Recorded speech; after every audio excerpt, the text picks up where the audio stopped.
Hi everyone, welcome to my YouTube channel. कैसे हैं आप सभी। आज के इस वीडियो में मेरे पास है एक सैमसंग का A21s मॉडल। जैसे कि आप देख रहे हैं ये ऑलरेडी डिसेंबल्ड है और इस फ़ोन के अंदर प्रॉब्लम ये है कि ये फ़ोन ऑन नहीं हो रहा है, पावर ऑन नहीं हो रहा है। तो आज की इस वीडियो में हम देखने वाले हैं कि यदि कोई फ़ोन डेड है, ऑन नहीं हो रहा है, तो उसको स्टेप बाय स्टेप कैसे रिपेयर करते हैं। तो सबसे पहले ये आपका बैटरी कनेक्टर हुआ। तो पहला प्रोसीजर ये कहता है कि हम किसी भी फ़ोन को बैटरी कनेक्टर पे एक बार शॉर्टिंग चेक कर लेते हैं। तो मल्टीमीटर को मैं डायोड मोड पे करता हूँ और एक बार यहाँ पे शॉर्टिंग चेक कर लेता हूँ कि बैटरी कनेक्टर की कंडीशंस क्या हैं। तो मल्टीमीटर को प्लस को प्लस पे और माइनस को माइनस पे रखेंगे इस तरीके से। तो देखिए एक साइड से वैल्यू है 423। अब मल्टीमीटर की प्रोब को चेंज कर लेते हैं एक बार और फिर देखते हैं कितना कितना रीडिंग है। तो यहाँ पे चेंज करने पे 1.9 के आसपास की रीडिंग है, 2000 के आसपास। तो इसका मतलब ये हुआ कि जो बैटरी कनेक्टर पे जो रीडिंग आ रही है इस हिसाब से यहाँ पे कोई शॉर्ट सर्किट तो नहीं लग रहा है। अगर यहाँ पे बोथ साइड एबनॉर्मल वैल्यूज़ आती है या बोथ साइड बीप आती है तो उसको हम मान सकते हैं कि जो हमारी प्राइमरी लाइन है वो शॉर्ट है। लेकिन फ़िलहाल यहाँ पे देखने से लग नहीं रहा है कि इसकी प्राइमरी लाइन शॉर्ट है। अब मैं काम करता हूँ, इसको डीसी पावर सप्लाई से कनेक्ट करता हूँ, ठीक है। और डीसी पावर सप्लाई से कनेक्ट करके देखते हैं कि इसकी वीपीएच लाइन में कोई शॉर्ट सर्किट तो नहीं है या इसमें एम्पियर का कंजप्शन क्या है, क्योंकि एम्पियर कंजप्शन से थोड़ा सा आइडिया लग जाएगा कि इसमें फॉल्ट किस टाइप का है। तो मैं इसको एक बार पावर सप्लाई से कनेक्ट करता हूँ। तो एक मिनट बस रुकिए। ये MC6 ये पावर सप्लाई से मैंने कनेक्ट कर लिया है। अब अपन स्विच को प्रेस करते हैं और देखते हैं कि एम्पियर कंजप्शन क्या है। तो मैं इस स्विच को प्रेस करके देखता हूँ। तो अभी तो 0.001 शो कर रहा है एम्पियर कंजप्शन, देखो। और जैसे मैं प्रेस करूँगा स्विच को तो कितना लेता है, तो देखिए प्रेस करने पे 0.031 एम्पियर कंजप्शन ले रहा है मिली एम। और जैसे ही स्विच को रिलीज़ करता हूँ देखिए 0 हो गया। फिर से एक बार देखिए, स्विच को प्रेस करने पर 0.034 मिली एम्पियर और जैसे मैं रिलीज़ करूँगा बटन तो 0.001 हो गया। इसका मतलब ये हुआ कि इसको बोलते हैं लो बूटिंग प्रॉब्लम। मतलब फ़ोन में लो बूटिंग है, लो एम्पियर कंजप्शन है। क्योंकि एक नॉर्मल जो फ़ोन होता है वो जब हम ऑन करते हैं, अभी आपने कभी ध्यान दिया होगा, वो लगभग 50 से 100 मिली एम्प के अंदर में बूट होता है और फिर एम्पियर कंजप्शन उसका बढ़ता चला जाता है और आखिरी में बूट हो जाता है फ़ोन। लेकिन ये जो फ़ोन है मात्र 0.34 मिली एम्पियर का कंजप्शन ले रहा है। तो देखने से ऐसा लगता है कि इसका जो ट्रिगरिंग सीक्वेंस है उसमें कहीं ना कहीं प्रॉब्लम है। तो हम इसको वन बाय वन पूरा आखिरी तक डायग्नोसिस करेंगे कि इस फ़ोन में क्या प्रॉब्लम है और इसको कैसे रिपेयर करना है। तो जैसे कि आप देख रहे हैं ये जो मदरबोर्ड है इसमें मैं कुछ आईसीज़ की कॉन्फ़िगरेशन आपको बता देता हूँ। देखिए ये जो हमारी आईसी है ये S518 है और ये मैं आपको दिखाता हूँ, हो सकता है आपको दिखे S518 यहाँ पे लिखा है। तो ये जो आईसी है हमारी मेन, एक मिनट में आपको दिखाने की कोशिश करता हूँ इस आईसी को।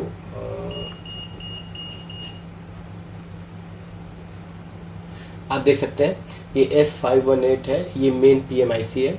और ये जो दूसरी आईसी है ये नीचे आप जो देख रहे हैं S2M0106X01, ये हमारी चार्जिंग आईसी है, ठीक है।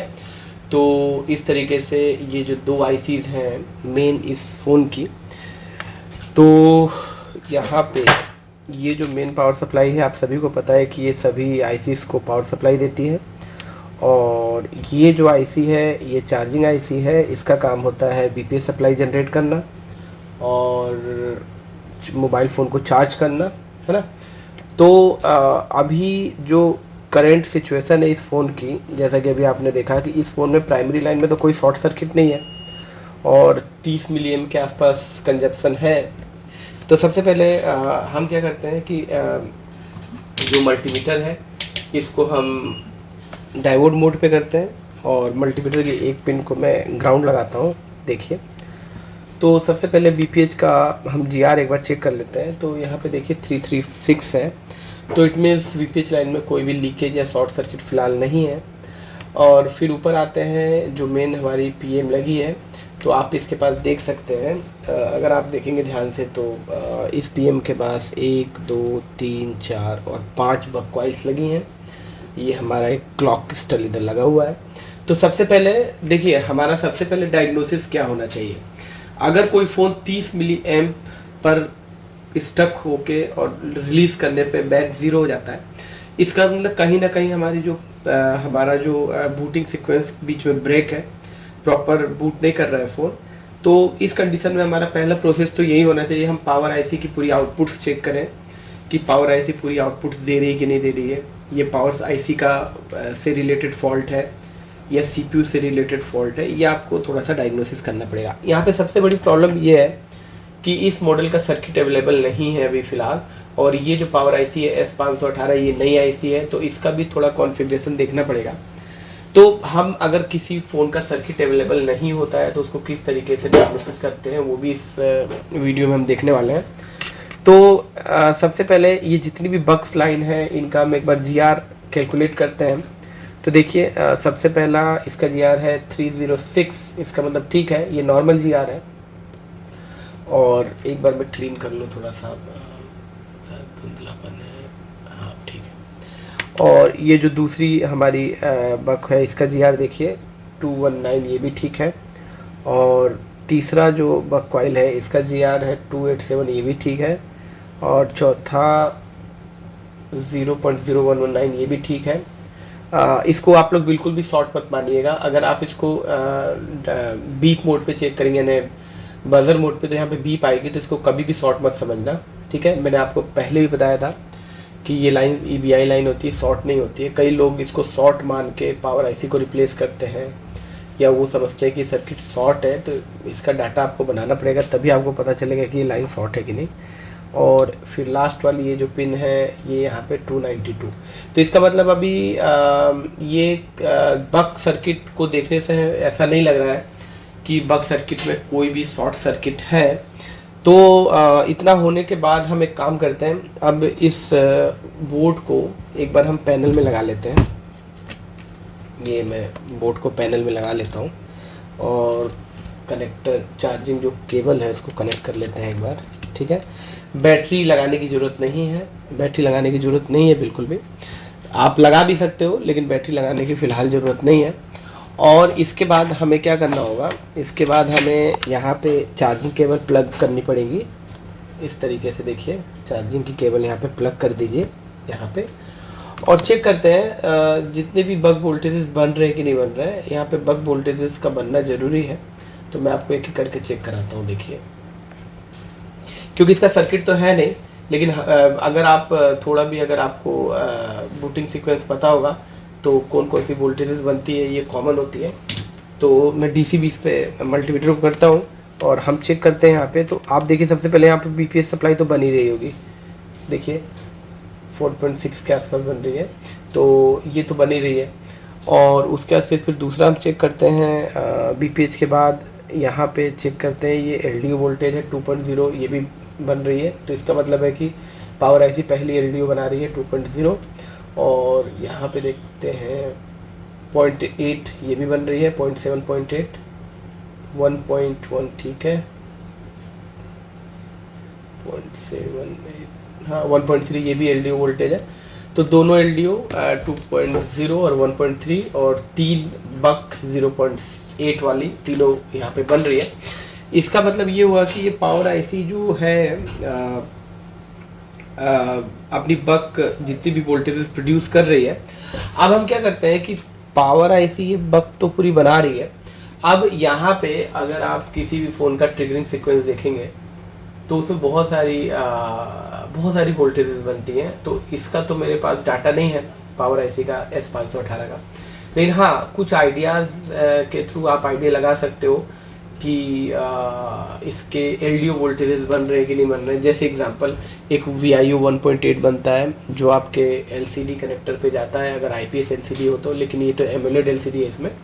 तो 1.8 एक चेक कर सकते हैं जो थर्मल सर्किट पे भी जाता है, तो वो जनरेट हो रहे हैं कि नहीं। और एक USB मॉडेम की 3.0 की वोल्टेज भी बनती है तो एक बार हम अंदाज पे चेक कर लेते हैं कि और भी एलडीओ वोल्टेजेस यहाँ पे प्रोड्यूस हो रही है कि नहीं हो रही है, तो उससे एक आइडिया लग जाएगा कि आईसी का सीक्वेंस लाइन प्रॉपर काम कर रही है कि नहीं।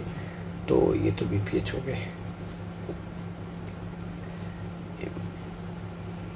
हम यहाँ पे 1.8 को डायग्नोसिस कर रहे हैं।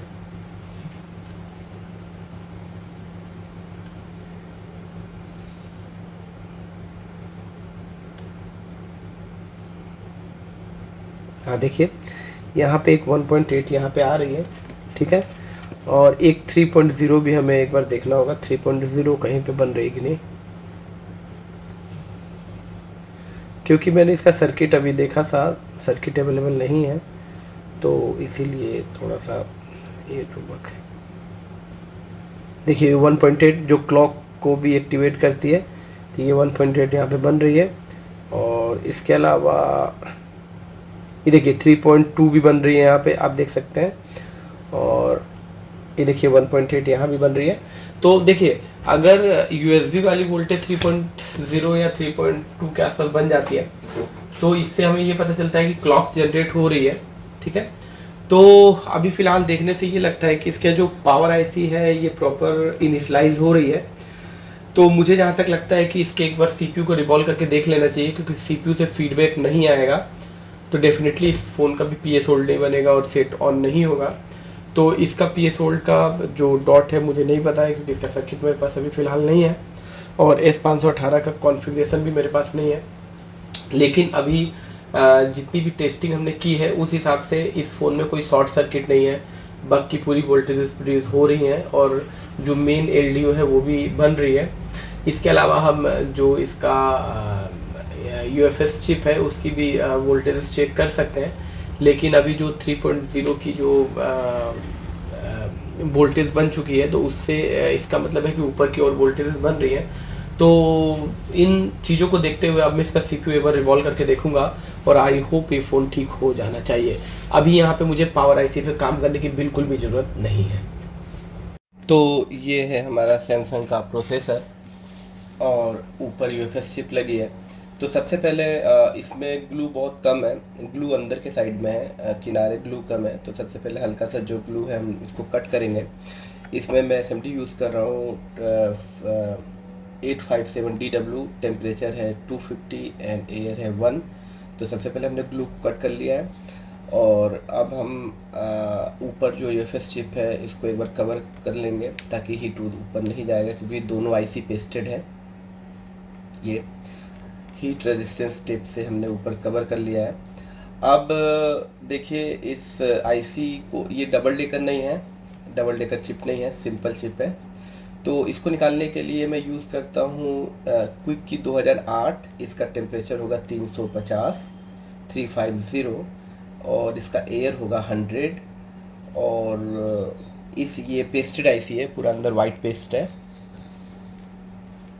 तो इसको निकालने के लिए मैं थोड़ा सा बिग साइज़ का नोज़ल यूज़ कर रहा हूँ।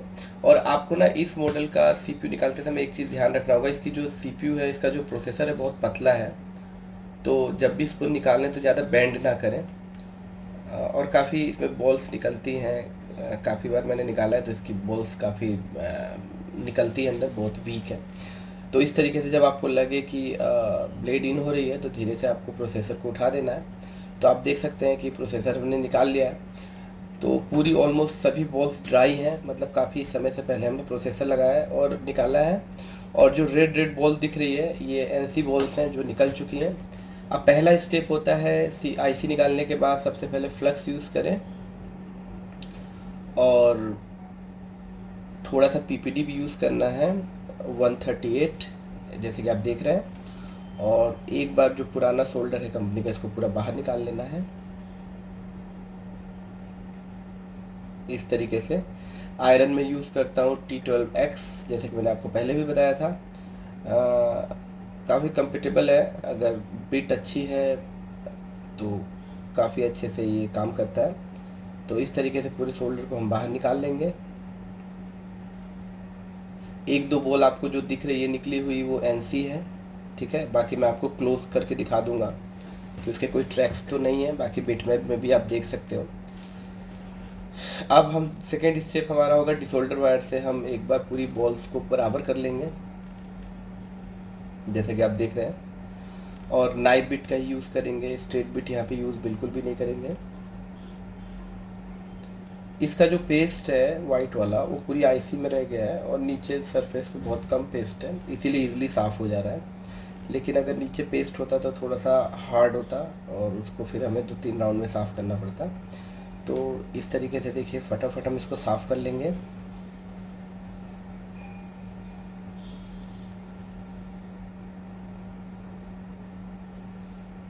ये क्लियर हो गया।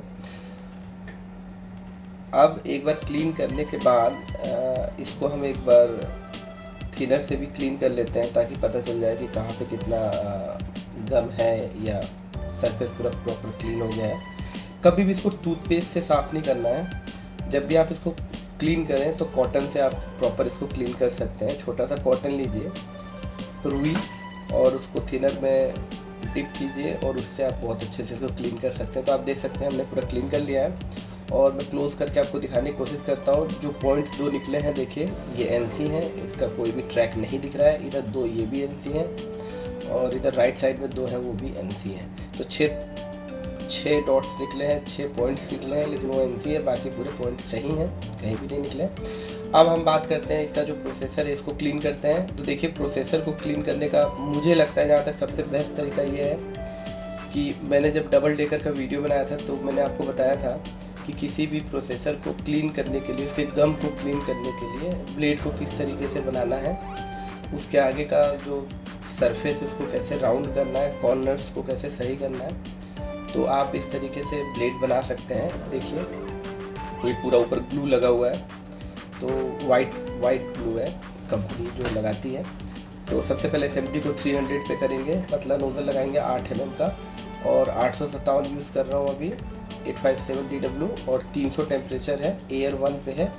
और हल्का हल्का देखिए ये जो ब्लेड है ये मार्केट में नहीं मिलेगी, आपको बनाना पड़ेगा। इसका सरफेस को आगे का आपको बनाना पड़ेगा और इससे काफ़ी अच्छे से आप किसी भी आईसी को क्लीन कर सकते हैं। देखिए काफ़ी अच्छा, कोई स्क्रैच नहीं आएगा और आप आईसी को बहुत अच्छे से साफ़ कर सकते हैं। इसके ऊपर जो वाइट गम होता है उसको देखिए, टेम्परेचर 300 से ज़्यादा नहीं रहेगा। देखिए पूरे वाइट गम को बहुत इजीली इसको देखिए साफ़ कर सकते हैं। देखिए सॉफ्ट हैंड यूज़ करना है। अगर आप हार्ड हैंड यूज़ करेंगे या ज़्यादा प्रेशर लगाएंगे तो हो सकता है सीपीयू में स्क्रैच आ जाए, ऊपर जो ग्रीन लेयर होती है वो छूट जाती है, तो फिर वो रिबॉलिंग में दिक्कत करता है, ग्राउंड निकल जाता है नीचे से। अब इसको हम साफ़ कर लेते हैं एक बार और फिर हम थोड़ा सा इसमें फ्लक्स पेस्ट यूज़ करते हैं और थोड़ा सा PPD 138 यूज़ कर लेंगे और एक बार इसको सोल्ड कर लेंगे बिल्कुल सॉफ्ट हैंड से। यहाँ पे आपको एक चीज़ ध्यान रखना है, इसका जो प्रोसेसर है बहुत मतलब एक तो थिकनेस बहुत कम है और बहुत सॉफ्ट है, तो इसको बिल्कुल सॉफ्ट हैंड से ही आप काम करना। इस तरीके से आप पूरी बॉल्स को एक बार सोल्ड कर लीजिए हल्के हाथों से, ठीक है, ताकि जो हल्के फुल्के गम्स लगे हैं वो बाहर आ जाए और बॉल्स पूरी फ्रेश हो जाए। और एक बार डिसोल्डर वायर यूज़ करना है आपको, बार बार डिसोल्डर वायर नहीं यूज़ करना है, नहीं तो CPU में स्क्रैचेस आ जाते हैं, इसके कलर ग्रीन कलर लेयर छूट जाती है और ग्राउंड निकल जाने से फिर CPU के ख़राब होने के चांसेस बढ़ जाते हैं, प्रॉपर रिबॉलिंग नहीं हो पाता है CPU, फिर आपको UV मास्क यूज़ करना पड़ता है। तो सिर्फ एक बार डिसोल्डर वायर यूज़ करना है, वो भी सॉफ्ट हाथों से। तो इस तरीके से आपने देखा है कि पूरी बॉल को हमने क्लीन कर लिया है और गम भी निकल गया है। अब मैं इसको इस आईसी को क्लीन करने के बाद एक बार कॉटन से साफ़ करूँगा ताकि प्रॉपर तरीके से पूरी आईसी के ऊपर का जो फ्लक्स है वो साफ़ हो जाए। तो एक बार ब्रश से मैं साफ़ कर लेता हूँ। जैसे कि आप देख रहे हैं हल्का हल्का गम दिख रहा है अभी भी, देखिए वाइट गम जो है अभी भी हल्का सा है। तो इसको मैं एक बार ना कॉटन से साफ़ करूँगा, कॉटन छोटे वाले जो कपड़े आते हैं कॉटन के उससे साफ़ करेंगे तो ये बहुत अच्छे तरीके से साफ़ हो गया आईसी। तो इस तरीके से कॉटन के कपड़े में आप आईसी को रखिए और थिनर में डिप करके और एक बार उसको फिंगर से क्लीन करिए तो आईसी काफ़ी अच्छे तरीके से क्लीन हो जाती है। देखिए तो इस तरीके से आपने देखा कि आईसी प्रॉपर क्लीन हो चुकी है, ठीक है।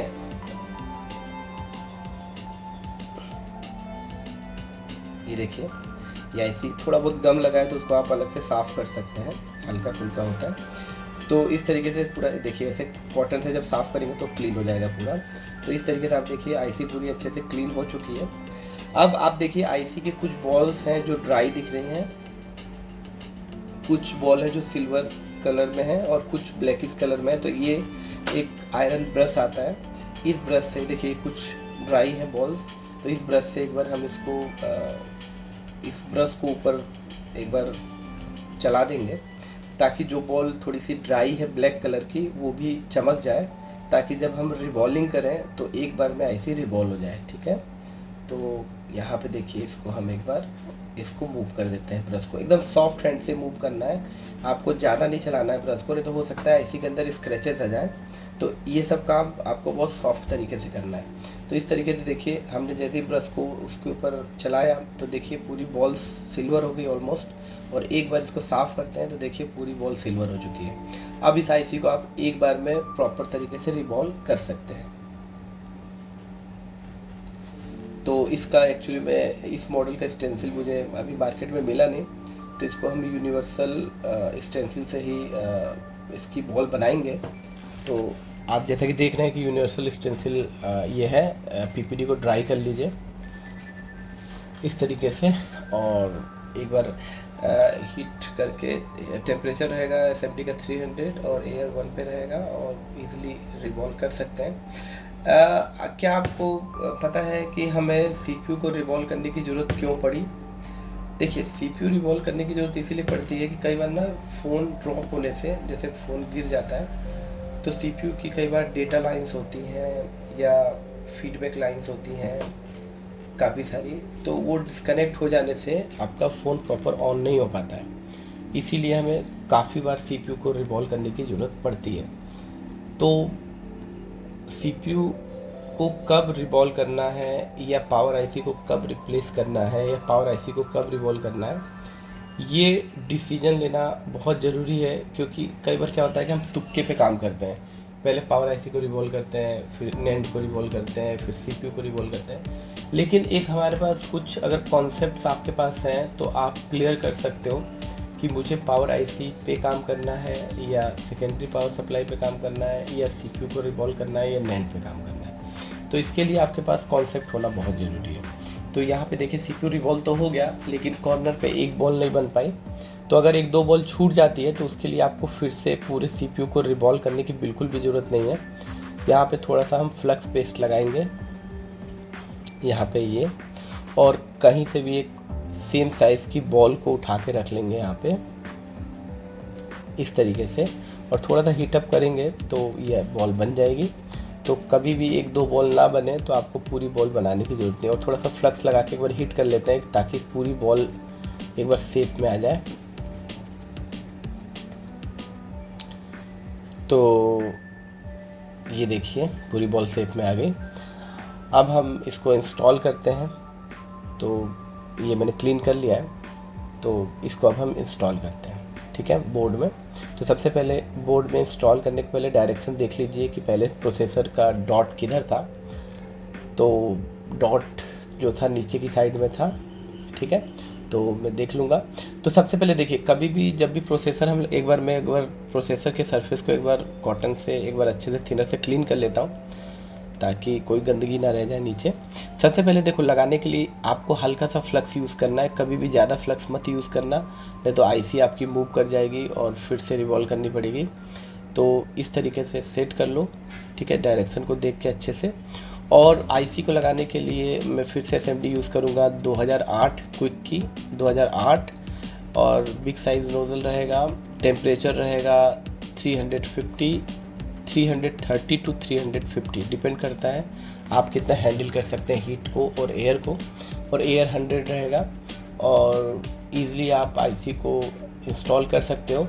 जब आईसी थोड़ी सी सेट हो जाए तब आप थोड़ा सा फ्लक्स यूज़ कीजिए। शुरू में ज़्यादा फ्लक्स यूज़ नहीं करना है, और उसके बाद हीट देके थोड़ा सा मूव कर दीजिए आईसी को। देखिए मूव हो गई आईसी, इसका मतलब प्रॉपर इंस्टॉल हो चुकी है। अब थोड़ा वेट करते हैं बोर्ड के कूल होने का। कभी भी गर्म बोर्ड होता है, आप जब हीट देते हो किसी भी बोर्ड को या कोई आईसी इंस्टॉल करते हो या कोई आईसी को निकालते हो तो तुरंत थिनर का यूज़ नहीं करना चाहिए। कभी भी आईसी लगाने के बाद तुरंत बोर्ड को ऑन नहीं करना चाहिए। इन सब छोटी छोटी बातों का आपको ध्यान रखना ज़रूरी है। कई बार होता है कि आपने आईसी लगाया, तुरंत हम ऑन करने लग जाते हैं।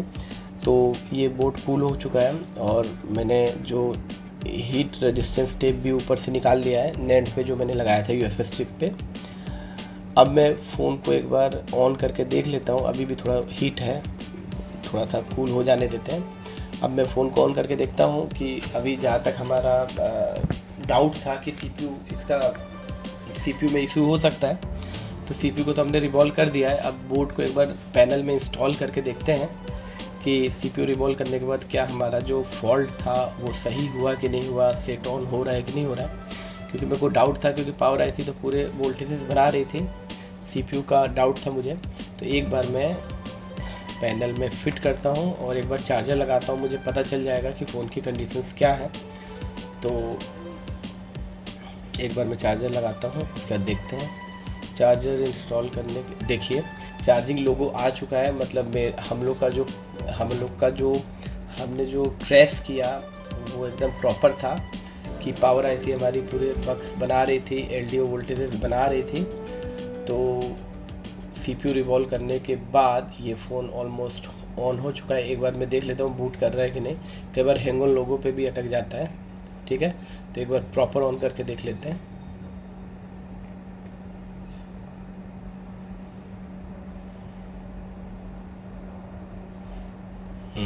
ये ऑन हो चुका है सैमसंग A21s, जैसा कि आप देख रहे हैं। तो इस तरीके से आपको प्रॉपर एक डायग्नोसिस स्किल पता होनी चाहिए कि अगर कोई फ़ोन आता है तो आपको पावर आईसी पे काम करना है या सीपीयू पे काम करना है या यूएफएस चिप पे काम करना है। तो इस तरीके से अगर आपको आइडिया हो तो काफ़ी क्लोजली आप मोबाइल फ़ोन को रिपेयर कर सकते हो। इसके लिए आपको पूरा ट्रिगरिंग सीक्वेंस का कॉन्सेप्ट क्लियर होना बहुत ज़रूरी है, तभी आप डिसीजन ले सकते हो। तो इस तरीके से देख सकते हैं आप, फ़ोन ऑन हो गया है और फ़ोन ऑन होने के बाद एक बार मैं देख लेता हूँ टच वच पूरी काम कर रही है कि नहीं इसकी। ठीक है, सब चीज़ काम कर रहा है, टच वच पूरा काम कर रहा है। तो इस तरीके से आपने देखा कि इस फ़ोन को हमने किस तरीके से डायग्नोसिस किया, और मुझे उम्मीद है कि इस वीडियो को देखने के बाद आपको थोड़ी बहुत हेल्प मिलेगी जब भी आप रिपेयरिंग करते हो तो।